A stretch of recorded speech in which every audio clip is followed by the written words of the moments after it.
to Stuck in Vermont, brought to you by 7 Days and sponsored by Hotel Vermont and New England Federal Credit Union. My name's Ava Solberger. We are here at Little Fenway in Essex, and this is the 16th annual Travis Roy Foundation Wiffle Ball Tournament. On this weekend, this is the place to be. We call this the best weekend of the year.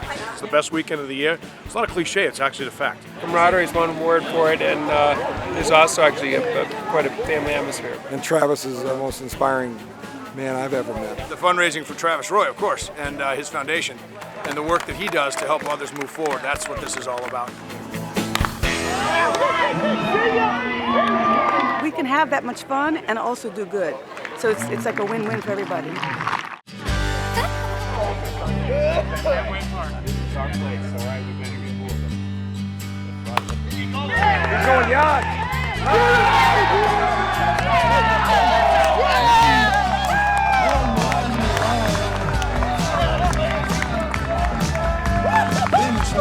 This is a 3-day event. There's 34 teams, and over the past 16 years, they have raised over $4.6 million for the Travis Roy Foundation. Little Fenway is in the backyard of Pat and Beth O'Connor's house. It's very special to have this event here in Vermont. People comment all the time about, wow, you go up a dirt road, you see the beautiful mountains in the background, and then boom, right in front of you is the green monster. And then you've got Little Wrigley Field. And then you go a little bit further, and you're in Iowa because you got a little field of dreams with the corn. Looks just like the movie. Oh! Oh! Hey, bring it in, Buck. Let's go. This event has as much energy now in year 16 as we had in the first year. 2000, 2001, I got together with a few friends and we decided to build Little Fenway. And the original purpose was just to have fun with family and friends, and then 9/11 hit.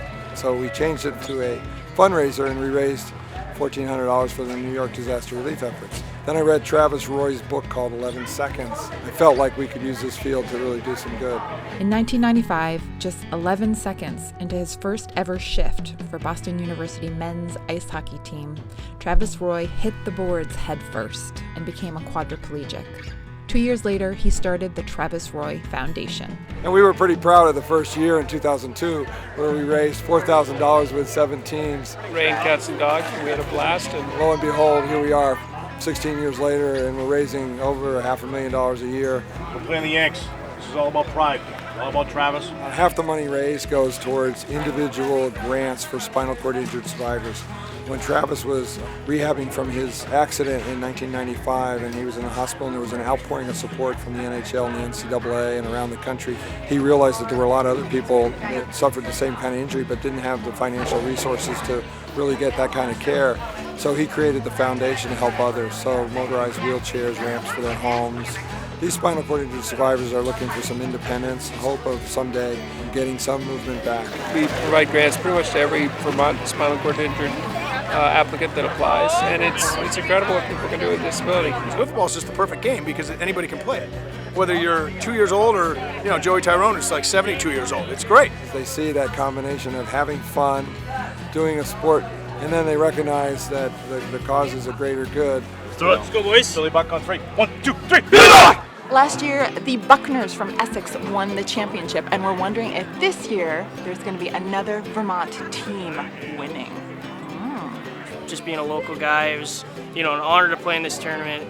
It's always a lot of fun, and the past 3 years have been awesome. We were fortunate enough to win the whole thing last year, which is a pretty big feat. And the reason we're here is for our friend Trav, who's in that wheelchair over there, and one day we want to get him to walk.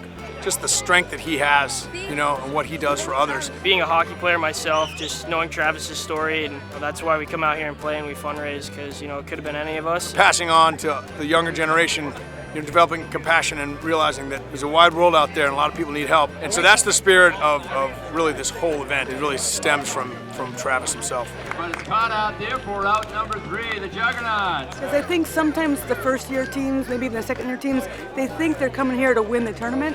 But after a while, especially when Travis gives his little speech on Saturday, it just hits you in the heart and they realize, whoa, this is not just about me hitting a home run or my team winning. Because they're learning what it is to mean to help others and the feeling you get when you really make a difference. $1,600 into friends. Well, I think it's popular because of the people that come, the friendships that are built, the spirit of competitiveness that's balanced with Travis and his cause. The Vermont connection is great. These guys, with social media, we're all connected. We stay connected. We jab back and forth. The Staten Island Yankees, love those guys. And there's a Boston Red Sox fan talking about the Yankees like that too, by the way. There's a camaraderie there, a friendship that goes a long way. It's really neat to see the sportsmanship that supersedes the actual competitiveness. And everybody is glad to have seen people. Maybe it's been a year for many of them to see folks again.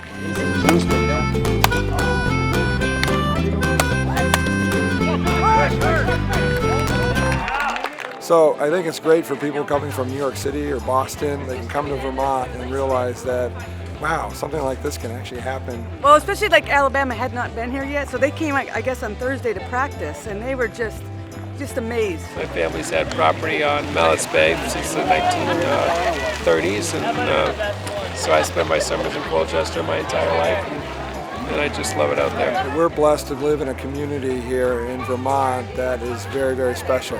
We have over 100 volunteers that will help out this weekend. I definitely take pride in saying that this is in my hometown. In this environment, with these people, how can you not come out here and just enjoy every second? Top to third, reeled in, and that's going to wrap things up. 15-8. And we've created a family, and this family just gets bigger and bigger every year. Probably the best word to describe it is love. There's a lot of magic going on here, but what's really keeping it going is the love of the people wanting to help each other. We just announced yesterday that we've sold the property to the Travis Roy Foundation so that this tournament can continue to go on for many years to come. This was my first time visiting Little Fenway, and it didn't disappoint. We will get stuck in Vermont with you again real soon. Follow us on Facebook, YouTube, Twitter, Instagram, and sign up for our weekly email alerts. Wow, we're back from the dream sequence and the tornado, and I'm still recovering. I hope you all are safe after that recent tornado watch. Storybook coming to life. I wanted to thank all of you so much for watching the 500th, for liking it, for sharing it, for commenting, for being a part of it. I'm so grateful to live here in the state and to have made 500 episodes, and I'm just so grateful to be stuck in Vermont with all of you. Bye.